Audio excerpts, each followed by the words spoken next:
super speed. It's been done in cinema for decades, so I decided to challenge myself to create my own CGI running shots. And trust me, I did not expect them to look like this.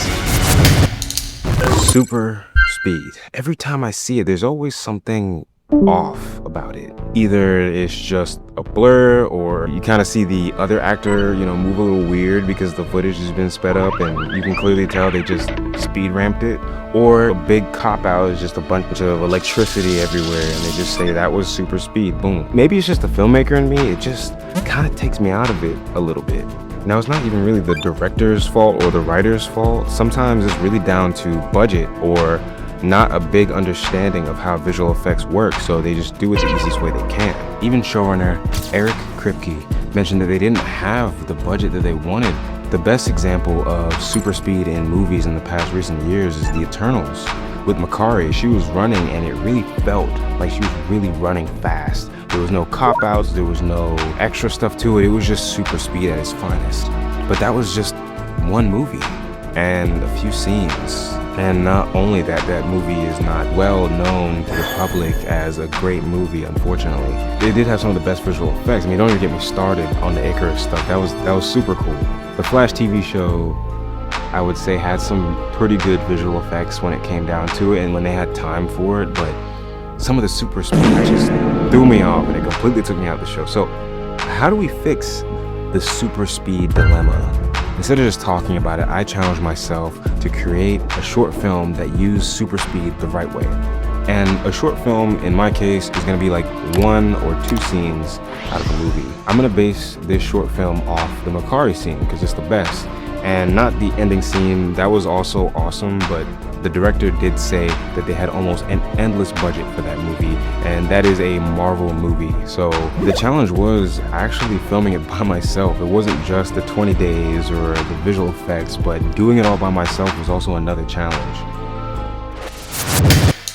It was just me, my rig, and my computer. And my rig is super cool. It just follows me anywhere I go, or I can program it to move in certain spots so I get the right shots that I need. I do it for all my films, actually. Especially filming outside here just decides to rain randomly. And while I was filming it, it was just raining. So I had to pack up all my stuff and then come back in and then come back out and come back in. And it just kept on raining on and off all day.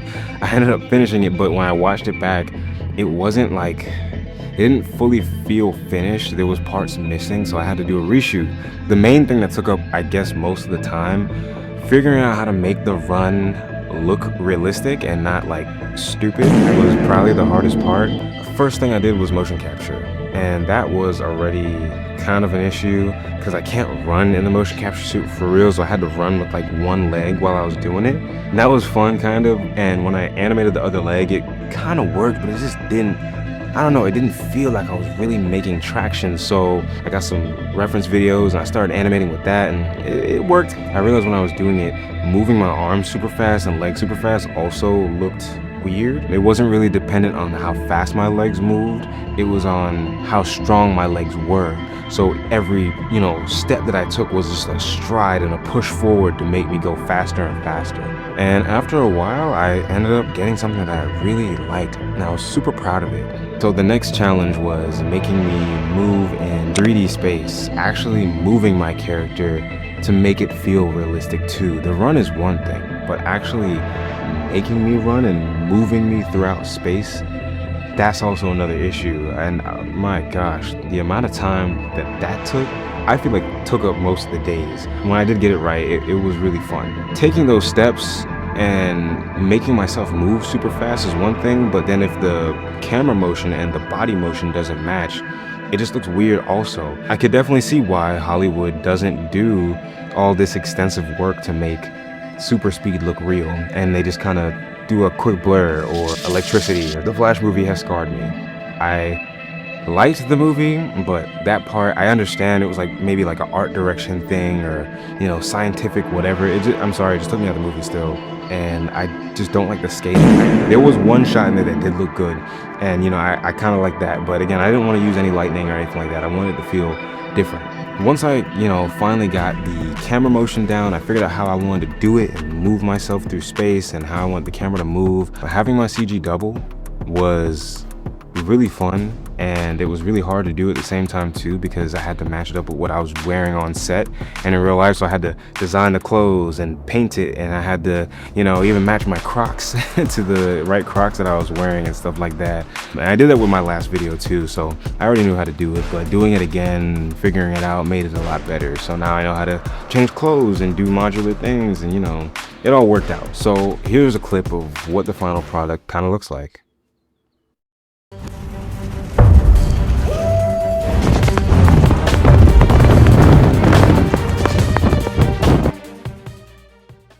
Now, if you like that, there are way more shots in the final version. It's going to be dropping on my channel very, very soon. If you haven't checked out my last video where I was flying around through the air like Superman, check that out. But if you really want to check out, a more in-detailed breakdown, go check out my Patreon. It's a great way to be in the inner circle and be in the know of what's going on with the studio. And you get behind the scenes, you get early access, you get, to vote on things, and your name ends up in the credit of the videos because you are a benefactor of the film. And if you really like this video, hit that like button. It'll help the algorithm know that other people like this, and it'll share it to more people and really help grow the channel. It's a really, really big way to support. And if you want to see more, subscribe, because I will be dropping videos every single week, if not month, on this channel. These videos do take a little while, but I do stay active on my Patreon and my socials, so follow those if you want to stay active with me. Doing this challenge was super fun, and it reminded me a lot of the old days when I was filming and doing stuff with my friends and stuff like that. But some of the roadblocks felt almost impossible. But I just want you guys to remember that no matter what happens, you just have to keep moving forward. Up next, the stories are in motion, right here on Caleb Digital.